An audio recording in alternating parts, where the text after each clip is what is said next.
Endi mana shu holatda boyaga aytgan narsam, ya'ni trend liniyani tortdingiz, mana bu ikkita tegmay qolgan. Shu ikkita tegmay qolganini siz mana bunaqasiga tortib olasiz mana. Qo'shimcha ravishda. Chunki sizda bitta maksimal, bitta minimal, ikkita maksimal, ikkita minimal bor mana.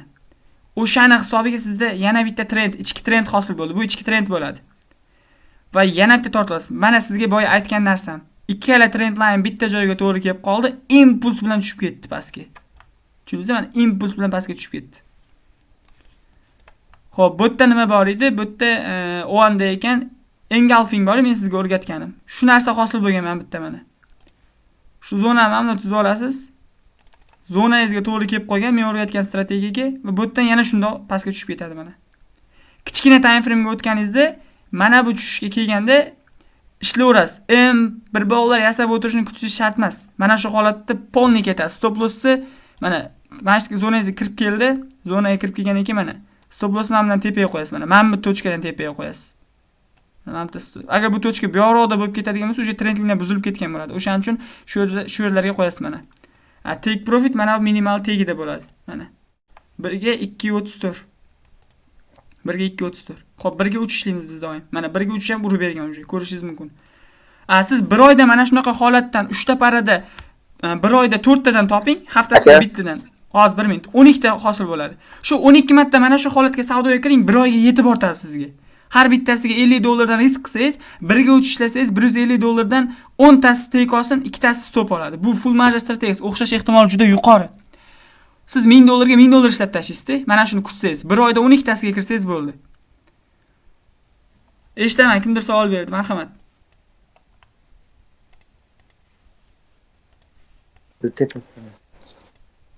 Savol. Aka, buni stop lossni o'zi oxirgi maksimumni tepasida bo'ladimi? Mana shunaqa holatda bu yerdan mana zonaga kiradi. Zonaga kirgan payt, trend liniyaga tekkan payti stop loss eng oxirgi mana maksimum tepasiga qo'yasiz. Bu maksimum hali tasdiqlanmagan mana bunisi. Nimaga tasdiqlanmagan? Chunki mana bu nuqta yorib o'tilgandan keyin pastda mana bu kelishdi bu. Kelganda mana bu minimum yorilmagan hali. Qachon tasdiqlanadi mana bu maksimal? Mana bu minimum yorilishi kerakmi? O'zidan oxirgi eng oxirgi minimal hali yorilmagan. Mana bozor yo'q-da, mana bu chiziqdan bu yoqda bozor yo'q hozircha. Mana bu yoqda yo'q bozor. Tasavvur qiling, shu zonaga endi yetib keldi. Siz buni sell kirdingiz, mana bu minimal tasdiqlanishi kerak. O'shaning uchun stop loss eng oxirgi maksimalda bo'ladi. Eng oxirgi maksimal mana bu. Nimaga desangiz, mana bu minimal yorib o'tilgan mana. Mana bitta yorib o'tilgan. Yorib o'tilgan. O'shaning hisobiga mana bu tasdiqlanadi. O'shaning uchun shuni tepasiga tasdiqlangan maksimum tepasiga stop loss qo'yasiz. Bu yerdan sell kirasiz. 1 ga 3 ishlab chiqib ketasiz. Tushunarli? Aka, nima? Liniyani proboy qilsa bayga kirsak bo'ladimi retestga? Yo'q, bu holatda siz qachon bayga kirasiz? Tasavvur qiling, men bitta buzib o'tib qo'ydi, to'g'rimi? Buzib o'tib qo'ydi. Mana shu holatda qachon bayga kiriladi? Bayga mana bu eng oxirgi tasdiqlangan maksimum bor-ku. Mana shu tasdiqlangan maksimum buzib o'tilishi kerak.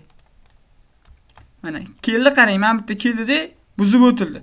Buzib o'tilgandan keyin qayta men bu yerga retestga kelib, keyin ketadi. Mana shu joyda kirasiz. Men bitta kirasiz.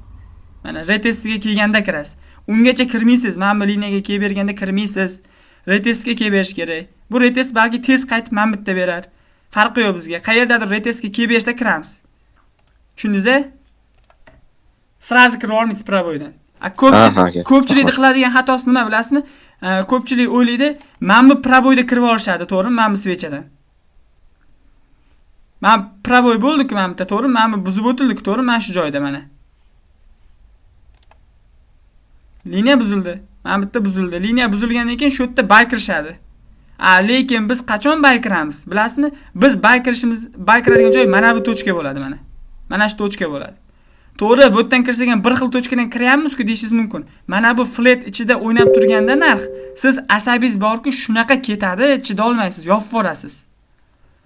Ana o'shaning uchun mana bu zonada trend liniya tortasiz, mana shu trend liniyaga tochkangizga to'g'ri kelib qoladi. Mana shu yerdan mana impuls bilan chiqib ketgan bozor. Shu impulslarga savdoga kirishimiz kerak biz. Ana shunaqa tartibda ishlaymiz doim. Trend liniyani vazifasi shu. Xo'p, Mamutga kelganda trend liniyaga tekkan paytlari kichkina time frame da H4 dan M15 ga yoki M5 ga o'tasizlar dedim. M yasasa savdoga kirasizlar deganman. U tasdig'i. Bitta dona tasdiq. Hali ikkinchi, uchinchi tasdiqlar ham bor. Ularni ham o'rgataman. Trend liniyani mana shu tartibda aniqlab, tortib savdoga kirasiz. Endi siz tayyorsiz bozorga.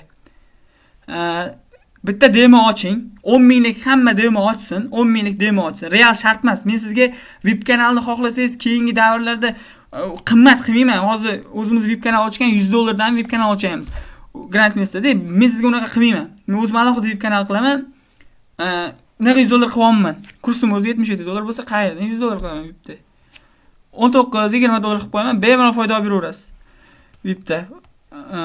$19-20 ga men keyin ukamga velosiped olib beraman, mashina olib beraman, o'yinchoq. Chunki mehnatim ketyapti. Xo'p. Tradersizku $19 qaragan joyingiz bormi? Fake-misiz deng-da, sizlar ham. Xo'p, qaranglar. Keyin endi men sizga strategiya o'rgatdim, to'g'rimi? O'sha kungi engulfing mix strategiyasini birinchi kundagi.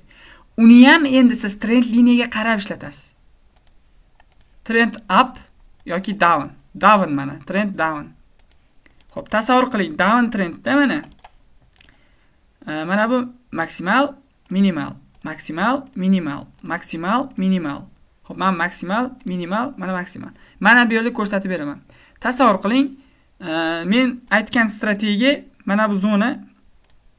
Qizil svecha bor bizda. Qizil svecha bor. Mana shu qizil svecha yasadi bozor. Tasavvur qiling, mana shunaqa yasab berdi qizil svecha. Xo'p, buni mana soyalari bor mana. Soyasi bor. Xo'p, bu svechani katta yashil svecha yutdi mana. Pastga ketishdan avval yashil svecha yutdi. Sizga o'rgatgan strategiya mana shu mana. Yashil svecha yutdi mana. Yashil svecha yutgandan keyin bozorda men sizga nima dedim? Qaytib kelsa shu zonaga, mana bu zonaga qaytib kelsa, M yasasa nima dedim? Savdoga kiramiz dedim. Mana. Xo'p, mana shu strategiyamni mana zona olamiz dedim sizga. Mana bu qizilni zona qilib olamiz dedim mana. Qizilni zona qilib olamiz dedim.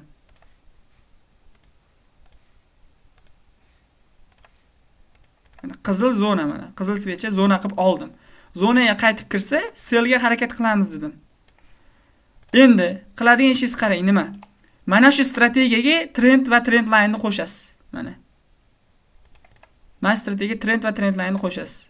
Mana noto'g'ri qilib qo'ydim. Mana shu vaziyatda endi qarang, trend line bor, trend bor va mana shu vaziyatda narx mana shu zonaga qaytib kirganda mana. Mana bu zonaga qaytib M yasa bersa, strategiya plus trend line full marja bo'ladi. Yomon ketadi sellga. Mana shuni ushlab olsangiz. Bu degani har doim 100% o'xshaydi degani emas. O'shaning uchun risk bilan kiramiz biz doim.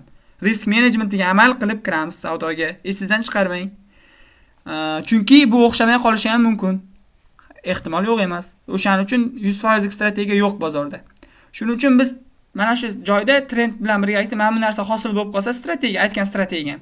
Trend liniyaga to'g'ri kelib qolsa va siz trendni aniqlagansiz. Shu yerda sellga zo'r pozitsiyalar qidirib kirsangiz bo'ladi doim. H1 da zo'r ishlaydi bu narsa. H4 da ham zo'r ishlaydi, H2 da ham zo'r ishlaydi. Shu time framelarda idealni ishlab beradi.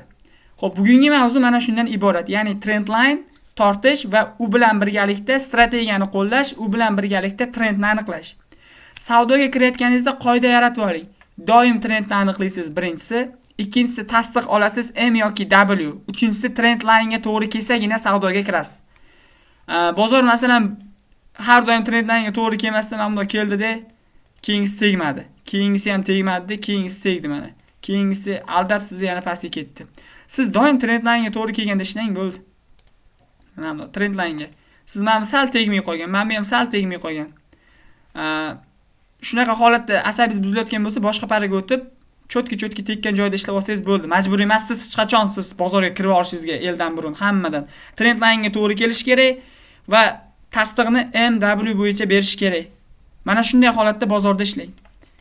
Mana shuncha trend line chotki idealni olishni nimaga sabab? Mana trend line tortganmiz, narx mamutlarda kelmagan. Bu yerda nima qilamiz dedim. Ichki trend line tortib olamiz dedim mana.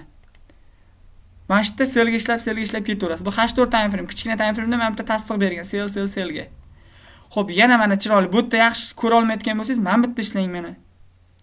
Trend buzildi mana. Xo'p, mana bu yerda mana bu joylar tegmay qolgan bo'lsa, siz trendni mana bunaqasiga tortib olsangiz bo'ladi mana. Mana bunaqasiga. Mana narx buzib o'tdi, mana bu retest deyiladi mana. Retest eslab qoling. Mana bu yerda narx buzib o'tildi tana bilan. Mana bu qaytib tegib berishi